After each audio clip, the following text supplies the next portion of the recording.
They were once the faces you couldn't escape, smiling cherubs with dimpled cheeks, twinkling eyes, and voices that could melt even the coldest of Depression-era hearts. You knew their names before you knew the names of your neighbors. You saw them cry on command, sing in perfect pitch, and dance better than grown men who'd trained their whole lives. They lit up the silver screen like living dolls, perfect, precious, and, most importantly, profitable. But the applause didn't last. Behind the curtain of Golden Age glamour lay a haunting silence, one that swallowed many of its youngest stars whole. They had the world in their tiny hands, and then suddenly they were gone. Not just faded, not just forgotten, vanished, as if the studio lights had blinked off and taken their entire identities with them. Some were discarded by the very machine that made them. Others walked away, weary of being used, rewritten, and rearranged. A few disappeared so quietly that no one realized they were missing until decades later, when grainy reruns played their childhood back like a ghost story. This is not just about fame lost, it's about childhood stolen, about how an industry designed to manufacture joy could, with equal force, manufacture ruin. They were angels on the marquee, but off-screen, many fell. These are the child stars who completely vanished from Golden Age Hollywood, and what, if anything, they left behind. Setting the era. In the grand illusion that was Golden Age Hollywood, the child star became both a beacon of hope and a marketing tool. Between the 1920s and 1950s, America was craving sweetness. The world had just weathered war, depression, and seismic cultural shifts. The public wanted innocence, laughter, and a glimmer of purity untouched by the adult world's complexities. And so the studios answered. With glossy ringlets, velvet costumes, and perfectly choreographed charm, child stars were molded into living fantasies. The moguls, Mayer, Zanuck, Warner, understood the power of youth, not just to sell tickets, but to shape an emotional narrative the audience could invest in. These children weren't just acting. They were performing comfort, but the price of being a comfort to millions was often personal discomfort behind the scenes. Hollywood's child stars were not protected by today's laws. There was no Coogan Act until Jackie Coogan had already lost his fortune. No therapists on set. No mandated schooling hours enforced. These children were workers in every sense of the word, signed into contracts by parents, often pushed beyond emotional breaking points. And the system, ruthless in its pursuit of box office dominance, rewarded youth, cuteness, and compliance. As they grew, the novelty wore off. Studios dropped them. Fans moved on. The industry that once revolved around their cherubic faces found replacements faster than a fading spotlight. And for many, the trauma of being discarded was greater than the pressure of fame itself. Yet for a brief, shining moment, they were Hollywood, tiny shoulders carrying the weight of national morale. Their rise was swift, their fall silent. Some vanished entirely. Others reinvented themselves so quietly you wouldn't recognize them if they passed you on the street. This is where their stories begin. Not with the credits, but with the cost of becoming unforgettable too young and being forgotten too soon. Shirley Temple, the dimpled darling who outgrew the dollhouse. She was America's sunshine during its darkest days. With her trademark dimples, golden curls, and a precocious sparkle in her eye, Shirley Temple wasn't just a child star. She was a national treasure. Between 1934 and 1938, she was the top box office draw in the country, even outshining adult legends like Clark Gable and Joan Crawford. At just 6 years old, she saved a struggling studio, lifted spirits during the Great Depression, and earned more in a year than most families saw in a lifetime. But beneath the sweet songs and staged smiles was a little girl trapped in a world that demanded she never grow up. Born in Santa Monica in 1928, Shirley was pushed into acting before she could read. Her mother curled her hair into exactly 56 pin curls every night and whispered lines to her from behind the camera. Studio executives built entire films around her persona, the innocent orphan who fixes the world with a wink and a song. And the public bought it. Ticket after ticket, doll after doll. Yet even Shirley's star couldn't fight biology. By the time she reached adolescence, the charm that once enchanted the world no longer fit the scripts. She was growing, developing. Her voice was changing, her figure was changing, and suddenly, the roles dried up. Audiences didn't want to see Shirley Temple as a teenager. They wanted the eternal 6-year-old, trapped in her sailor suit, forever tap dancing into their hearts. She tried to hold on, made a few teen films with mixed reception, but the truth was painful. Hollywood had outgrown her, even if she hadn't outgrown her talent. At 22, she left acting altogether. What followed was something few child stars ever manage: reinvention. Shirley Temple Black became a wife, mother, and eventually a diplomat. She served as the U.S. ambassador to Ghana and later to Czechoslovakia, earning respect for her poise and intelligence. She rarely spoke of her Hollywood years, and when she did, it was with a kind of emotional distance, like someone describing a dream they once lived in but couldn't quite recall. She died in 2014 at the age of 85, her legacy carefully preserved, but her transition from megastar to civilian, a quiet triumph few noticed. Shirley Temple didn't vanish in scandal or sorrow. She walked away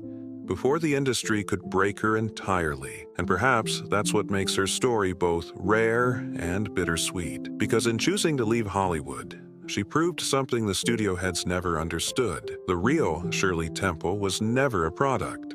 She was a person. Jackie Coogan, from Charlie Chaplin's sidekick to Hollywood's forgotten son. Before there was Shirley Temple, there was Jackie Coogan, a mop-haired marvel with a cherubic face and a gift for pathos that captured the hearts of millions. Discovered by Charlie Chaplin at the tender age of 5, Jackie starred in The Kid, 1921, a silent film masterpiece that blended slapstick comedy with gut-wrenching sentiment. It was a global phenomenon, and it made Jackie one of the first true child superstars in cinema history.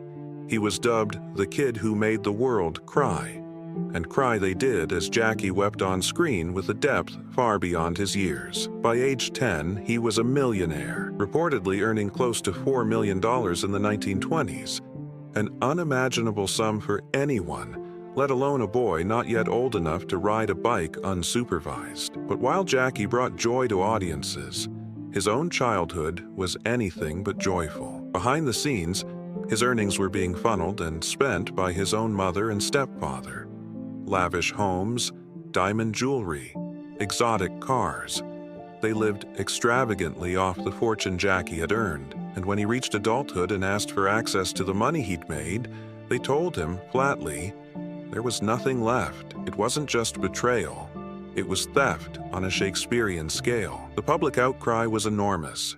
Jackie sued, and though he only recovered a fraction of his earnings, the legal battle led to a landmark change in entertainment law, the 1939 passage of the California Child Actors Bill, more commonly known as the Coogan Act. It was designed to protect the earnings of child performers, ensuring a portion was set aside in trust. But the damage was done. As Jackie grew, Hollywood didn't know what to do with him. His boyish appeal had faded, and the public now associated him more with courtrooms than cute expressions. He joined the military during World War II and served bravely, even flying missions over Burma. But when he returned, he found the doors of Hollywood mostly closed.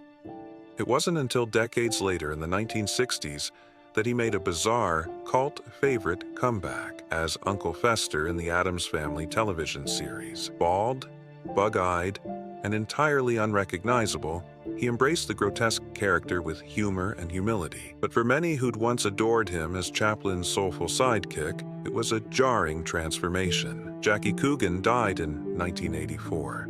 His legacy a complicated tapestry of early triumph, personal betrayal, and reluctant rebirth. His life was a cautionary tale that shaped the future for generations of child actors. But his name, like so many others, slowly faded from public memory. He had given the world his tears, and in return was taught the cruelest lesson of all. In Hollywood, even childhood comes with a contract. Margaret O'Brien, the girl who made America cry, then disappeared without a sound. There was something different about Margaret O'Brien. She wasn't just cute, she wasn't just precocious, she was devastating. Her gift wasn't in sugary smiles or tap-dancing feet.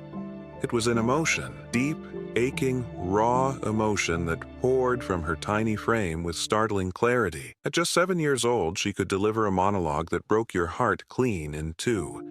And that's exactly what she did in Meet Me in St. Louis, 1944, alongside Judy Garland. As little Tootie, she was mischievous and wild, and then in a moment of shattered innocence, delivered a snowman-destroying breakdown that stole the entire film. Critics called her a phenomenon. Audiences wept. She was awarded a special Juvenile Academy Award for her performance, a tiny Oscar for a tiny girl with enormous talent. But like so many child stars, Margaret's moment burned bright and quickly dimmed. As she entered her teenage years, the studio struggled to cast her. She wasn't awkward or scandalous.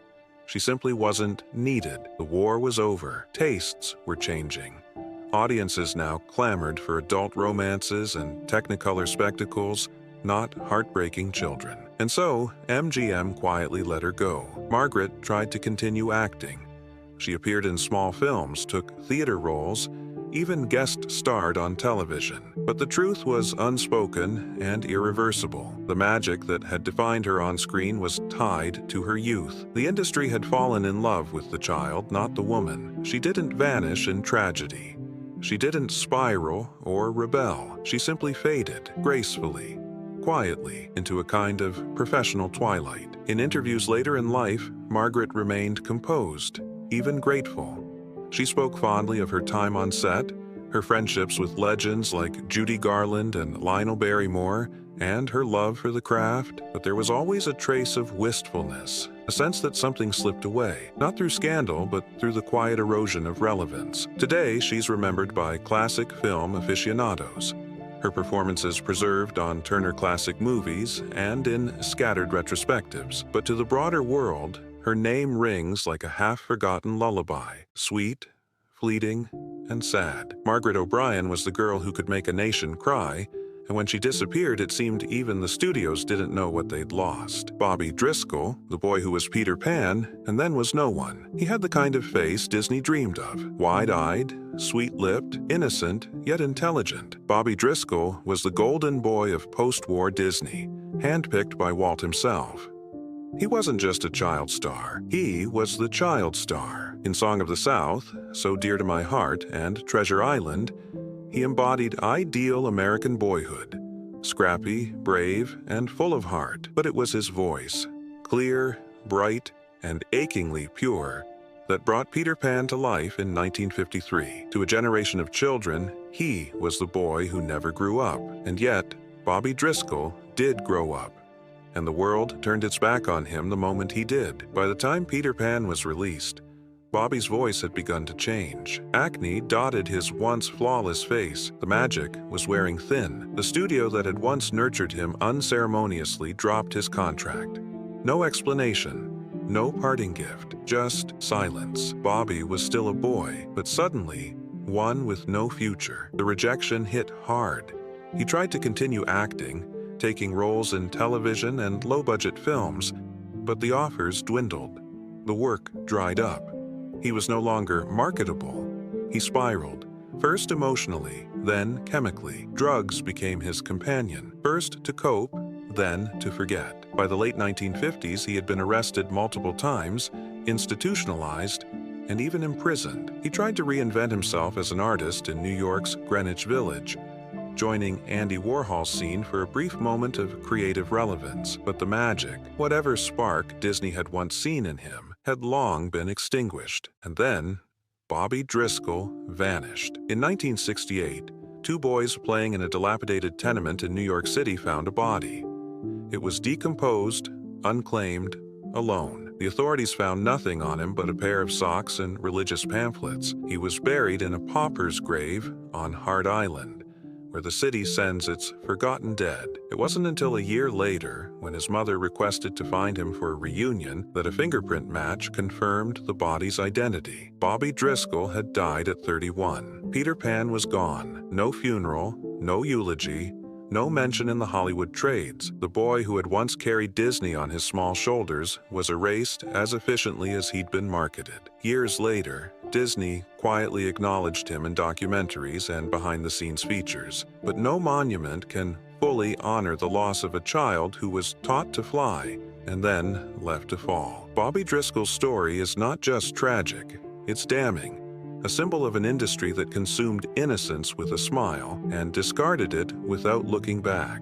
Johnny Sheffield, Tarzan's boy who swung away from the spotlight. He was not born in the jungle, but to millions, that's where he belonged. Johnny Sheffield was just 7 years old when he won the coveted role of Boy, the adopted son of Tarzan and Jane in Tarzan Finds a Son, 1939. Starring opposite Johnny Weissmuller, Sheffield quickly became a beloved fixture in the popular jungle adventure series. Blonde, bright-eyed, and athletic, he climbed vines, wrestled crocodiles, and swung from trees with a confidence that made danger look like child's play. For nearly a decade, he was Tarzan's inseparable companion, loyal, fearless, and charming. But like all child stars, Johnny grew up. By 1947, he had aged out of the role of Boy. He was a teenager now, his voice deeper, his body broader. The studio tried to keep the momentum going, casting him as Bomba the Jungle Boy in a spin-off series of jungle films. They made 12 low-budget entries between 1949 and 1955,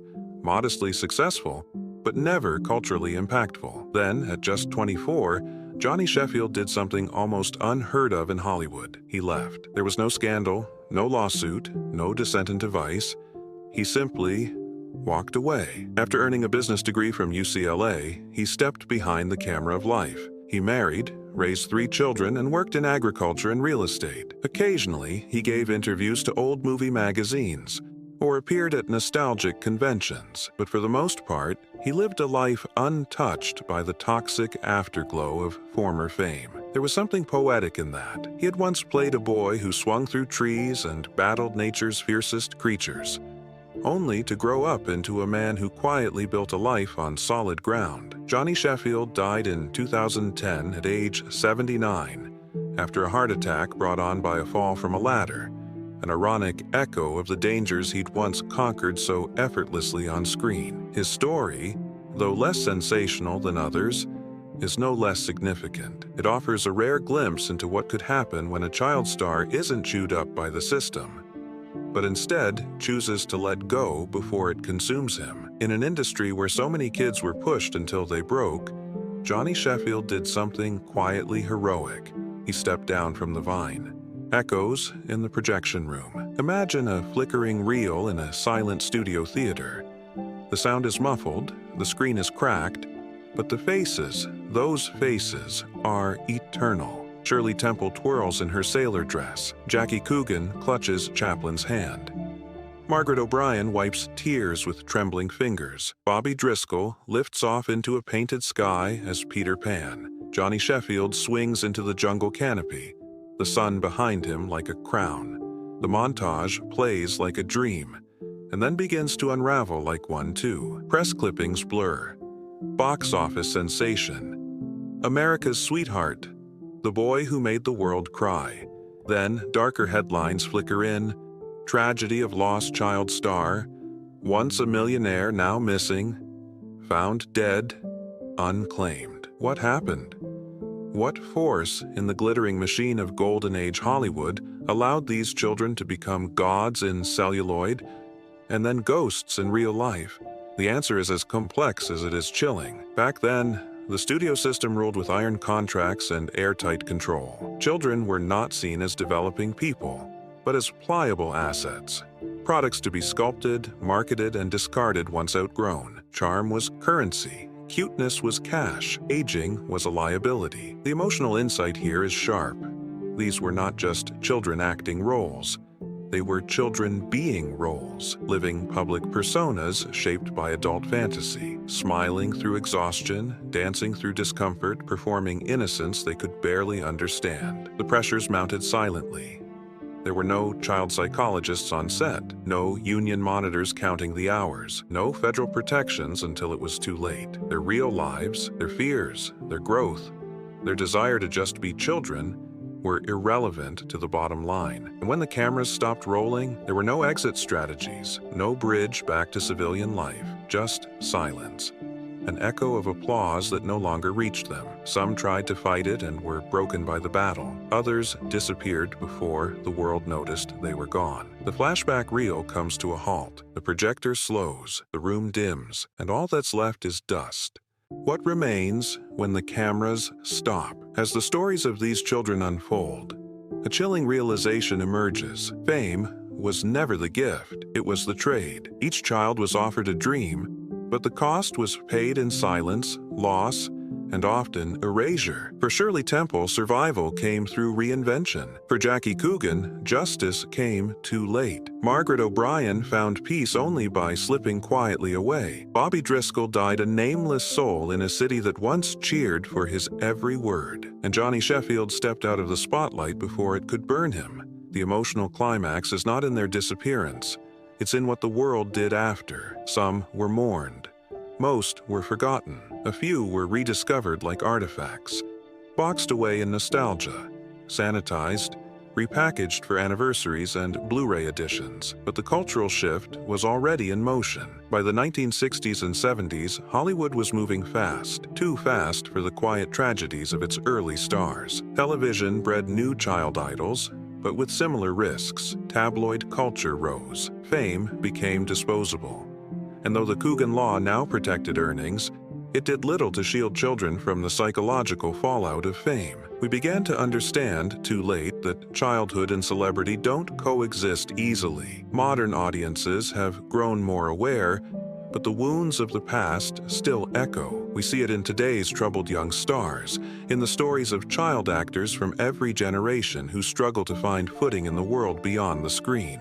And yet, for all their pain, these vanished stars gave us something enduring. Moments, emotions, glimpses of pure feeling preserved in film stock and celluloid. When Bobby Driscoll's Peter Pan says, "I'll never grow up," the line aches not for its fantasy, but for the terrible irony it became. These children were once the heartbeat of the silver screen, and when their pulses faded, few even noticed what they left behind. Now, the screen goes dark, but their images remain, still flickering on late-night broadcasts, still glowing in the minds of those who saw them in childhood. These child stars left behind more than film credits or awards. They left impressions on the soul of cinema.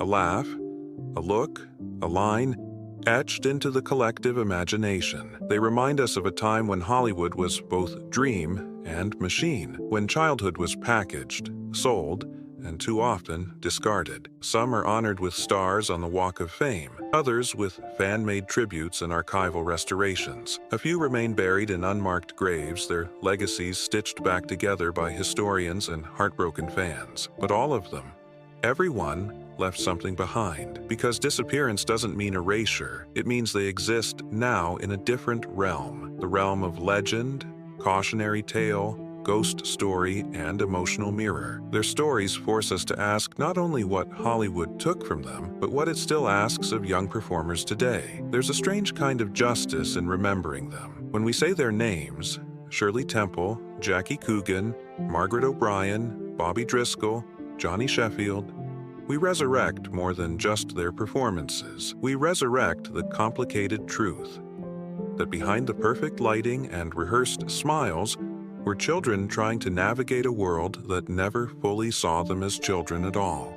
A whisper through time. They walked through the gates of Hollywood holding their parents' hands, full of hope, unaware of the price of being adored. They were adored too much, too fast, too young, and then forgotten. But when the film reels roll, and that first note of music swells, when a black and white screen flashes with a child's eyes full of wonder, they return. Not as stars, not as symbols, as people. And maybe that's all any of us truly leave behind. Not fame, not money, but the feeling we once gave the world, even if only for a moment. So remember them, not just for who they were on screen, but for who they tried to become once the screen went dark. Because in the end, no one ever truly vanishes, as long as someone is still watching. If you enjoyed this video, please leave a like and comment down below as it helps support this channel. Also, consider subscribing and hitting the notification bell to get notified of our newest videos. Thanks for watching.